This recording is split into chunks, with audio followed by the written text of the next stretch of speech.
What begins as an ordinary celebrity interview can sometimes turn into a moment no one in the studio expects. Imagine a country music icon, a performer who has spent more than 4 decades winning the hearts of millions, walking onto a daytime television set expecting a warm conversation about her latest projects. Instead, she suddenly finds herself defending not only her career, but the very music and values she has represented throughout her life. That is exactly how this unforgettable television moment unfolded.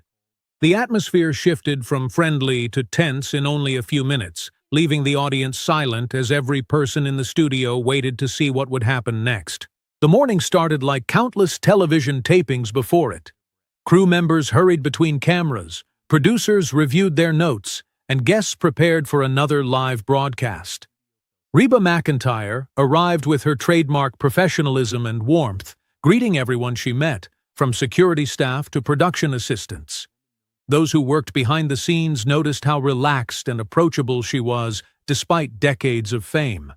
At 69 years old, Reba carried herself with remarkable confidence.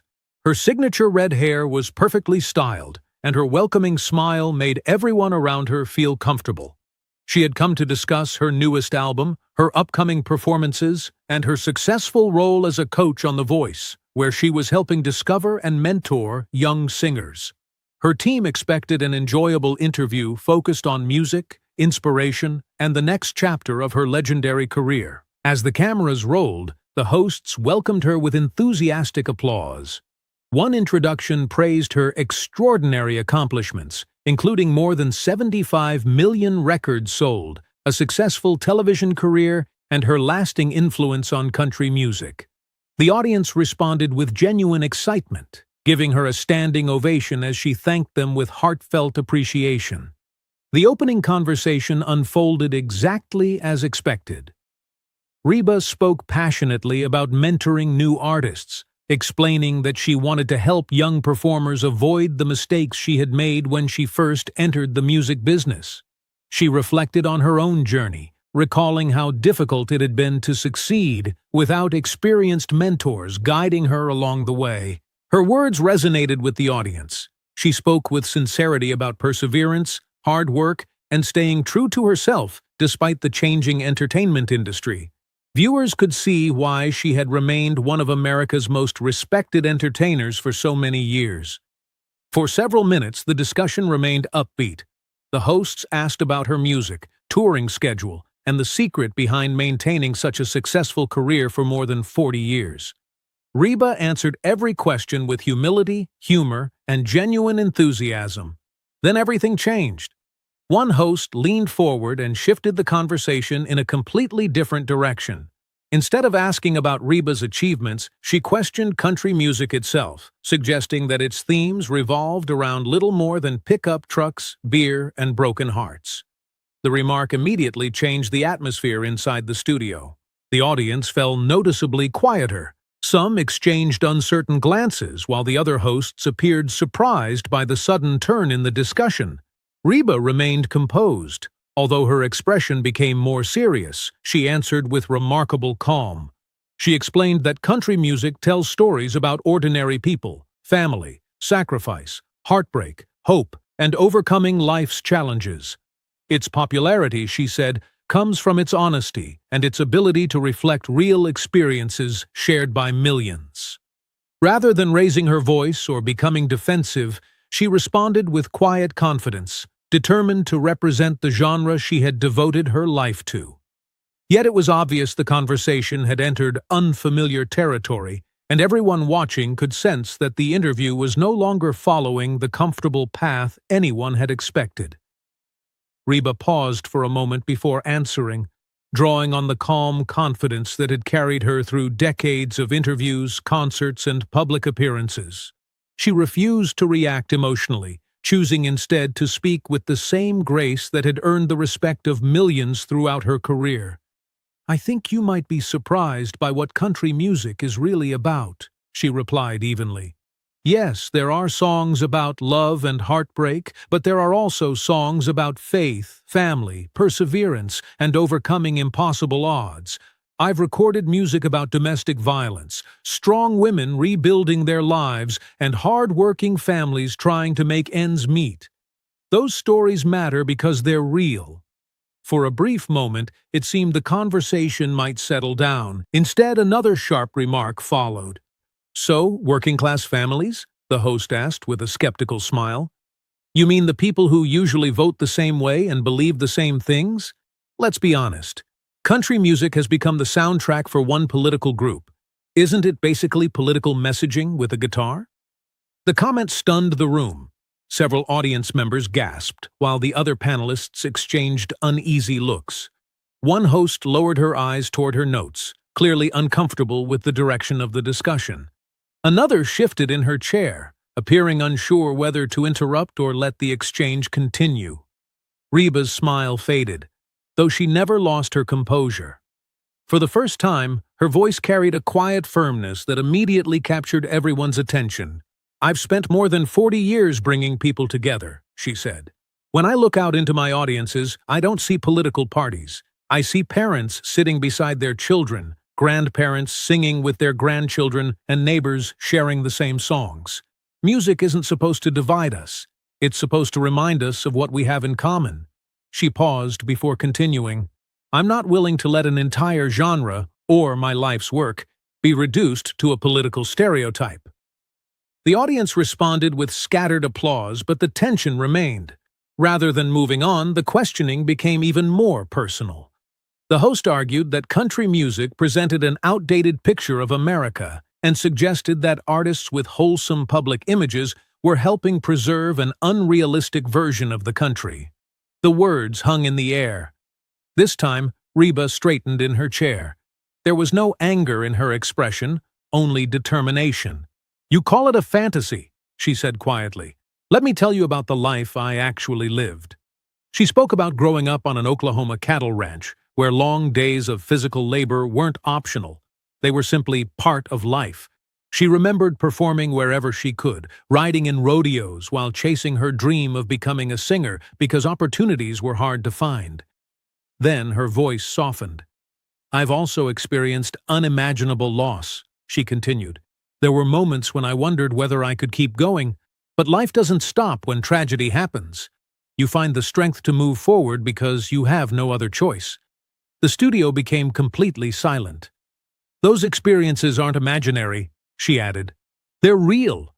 And they're shared by countless people who connect with my music because they recognize pieces of their own lives in those stories." Even after that heartfelt explanation, the criticism continued. The host argued that country music still struggled with diversity and suggested that veteran performers should be doing more to change the industry. This time, a flash of emotion crossed Reba's face. "A diversity problem?" she repeated. She leaned forward slightly. "When I began my career, women weren't expected to headline major tours or fill arenas. Every opportunity I fought for opened another door for the women who came after me."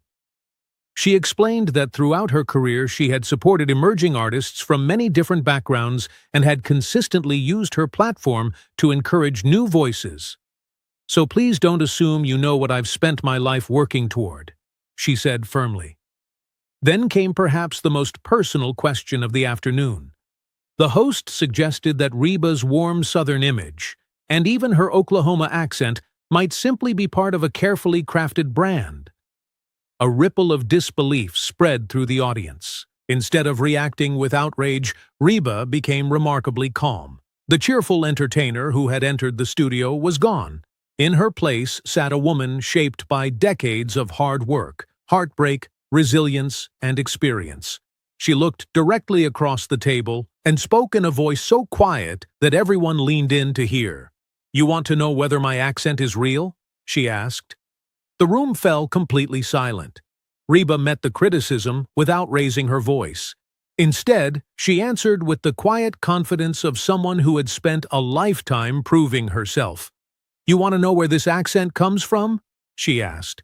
"It comes from a little Oklahoma town where everybody knew everybody. It comes from mornings that started before sunrise, helping my family work cattle, and evenings spent finishing homework after long days of hard work. It isn't something I put on for television, it's simply who I am." The room grew noticeably quieter. Then she slowly rose from her chair.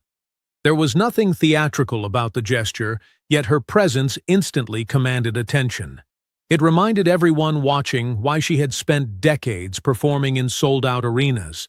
She didn't need to shout to own the moment. "You also asked whether my kindness is calculated," she continued. "Let me tell you something about that." She explained that when she entered the music industry, women constantly had to prove they belonged. Every audition came with doubts. Every success was questioned. Every compliment was often followed by someone explaining why she would never truly make it. "You learn to smile," she said, "not because you're pretending, but because sometimes grace is the only way through the door. You use every strength you've got, because that's what surviving looks like." The host attempted to interrupt, insisting she was only questioning whether the public image matched reality. Before she could finish, Reba answered. "No," she replied firmly. "You're not asking questions anymore, you're attacking." Her words echoed through the silent studio. "For the last several minutes you've dismissed my music, questioned my audience, challenged my authenticity, and minimized everything I've spent my life building. That's not a conversation. It isn't thoughtful criticism. It's simply disrespect." For the first time, the confidence on the other side of the table seemed to fade. The host suggested Reba was being overly sensitive. A faint laugh escaped Reba, though there was no amusement behind it. "Oversensitive?" she repeated. "I've been criticized my entire career. Some people said I was too country. Others said I wasn't country enough. Years ago, they claimed my career was over before it reached its biggest moments." She paused. "I've experienced losses that changed my life forever. I've had to stand back up when I wasn't sure I could. Compared to that, a few harsh comments don't shake me." She looked around the table before continuing. "What disappoints me isn't what you said. It's what this conversation could have been." She explained that they could have discussed the changing music industry, mentoring young performers, or the challenge of remaining successful for more than 40 years.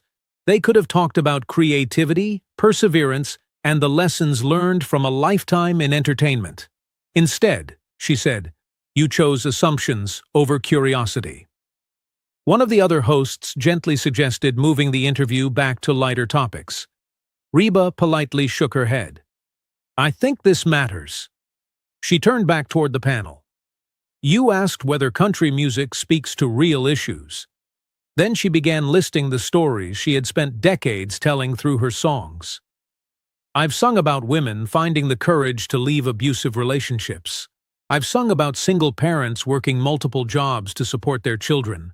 I've sung about people struggling with loss, rebuilding their faith, and finding hope after heartbreak." She gestured toward the audience. "Those stories belong to ordinary people whose lives deserve to be seen." Her voice grew stronger with every sentence. "The people who listen to my music aren't stereotypes. They're nurses caring for patients through the night. They're teachers shaping future generations. They're truck drivers, farmers, mechanics, firefighters, and countless others who keep communities running every single day." The audience applauded. The host made one final argument, claiming country music had become increasingly isolated from mainstream culture. Reba answered immediately. "Isolated?" she asked. "Country music has never reached more people than it does today. Artists around the world are embracing its sound. Stadiums are full, streaming numbers continue to grow, and audiences are larger than ever." Then she leaned slightly closer. "I don't think success is what troubles you." The room became perfectly still. "I think what troubles you is that millions of people still value faith, family, hard work, and resilience, and they don't need anyone's permission to celebrate those values." The statement landed with unmistakable force. For the first time all afternoon, no one at the table had an immediate response. "You're absolutely entitled to your opinions," Reba said, her voice softer now, yet somehow carrying even greater authority. "But I'm equally entitled to point out when those opinions are built on assumptions instead of understanding." The studio was silent. You've shown today that you don't really know country music beyond a handful of stereotypes, she continued. You haven't talked about the artists who challenge expectations, the songs that confront difficult subjects, or the way this genre has evolved through generations. You've decided what country music is without taking the time to discover what it has become. She calmly adjusted her jacket before continuing. I've spent over 40 years sitting across from interviewers. I've answered thousands of questions from journalists around the world. I can count on one hand the number of times I've felt this disrespected, not because someone disagreed with me, but because they refused to see me for who I actually am. The host started to respond, but Reba gently raised her hand. The simple gesture quieted the entire table. My mother taught me something a long time ago, she said. She always said that when people show you who they are, pay attention. Her eyes never left the host. Today you've shown me someone who would rather criticize than understand. Someone who mistakes sarcasm for intelligence and believes dismissing other people's experiences somehow makes those experiences less meaningful. She paused, letting the words settle. But here's what you may not realize. I've faced challenges far greater than a difficult interview. I've endured heartbreak, overcome setbacks that could have ended my career, and kept moving forward because I stayed true to myself, not because I changed to satisfy critics who had already made up their minds. Then she turned toward the camera. Her voice softened again, as if she were speaking directly to viewers at home. To everyone watching who's ever been told that your hometown is too small, your values are outdated, your music isn't sophisticated enough, or your story doesn't matter, I want you to hear this. Your story matters. Your experiences matter. And you never need anyone else's permission to be proud of where you come from. Applause slowly began somewhere in the audience. Within seconds, it spread across the studio until nearly everyone was on their feet. Reba acknowledged them with a grateful nod before collecting her notes. I came here expecting a conversation about music, mentorship, and helping young artists find their voices, she said. Instead, I was reminded why so many people believe they aren't listened to or respected. She looked across the table one final time. I hope you reflect on today's conversation, because whether you intended it or not, the message many viewers heard was that their traditions, their communities, and their stories weren't worthy of respect. She shook her head, more disappointed than angry. That won't change who I am. I'm going to keep singing songs that connect with ordinary people.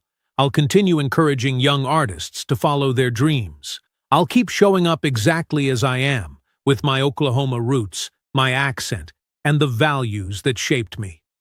With that, Reba stepped away from the table, her head held high. The audience remained quiet as she exited, absorbing what they had just witnessed. The interview that began as a routine promotional appearance had become something much larger. A reminder that real strength doesn't always arrive with raised voices. Sometimes it appears through calm conviction, unwavering dignity, and the courage to stand firmly in your truth, even when the room is against you.